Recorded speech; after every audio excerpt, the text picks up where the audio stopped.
Après la vague, la quenelle. La troisième vague est une étude expérimentale du fascisme menée par le professeur d'histoire Ron Jones avec des élèves de première d'un lycée californien pendant la première semaine d'avril 1967, dans le cadre d'un cours sur l'Allemagne nazie.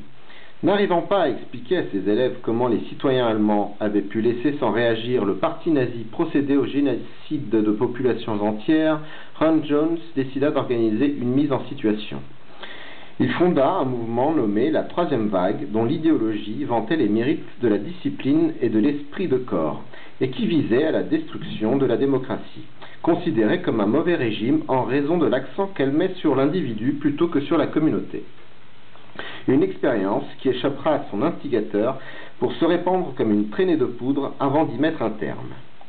La quenelle est une application en cours d'expérimentation du fascisme mené principalement par Dieudonné Mbala, célèbre boule de pu confite dans ses frustrations et haines diverses et variées, chercheur en antisémitisme appliqué, petit catin du régime tyrannique iranien et tragicomique à ses heures.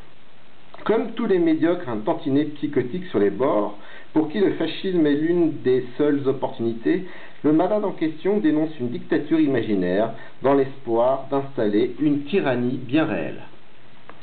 Son mouvement est basé sur la haine d'un pseudo-système médiatico-politique qui serait aux mains des Juifs du supposé empire galactique global. Un mouvement qui a pour signe de ralliement un salut à mi-chemin entre le salut nazi et le bras d'honneur appelé enfilage de quenelle. Salut qui se répand comme une traînée de poudre délirante. Bienvenue en France.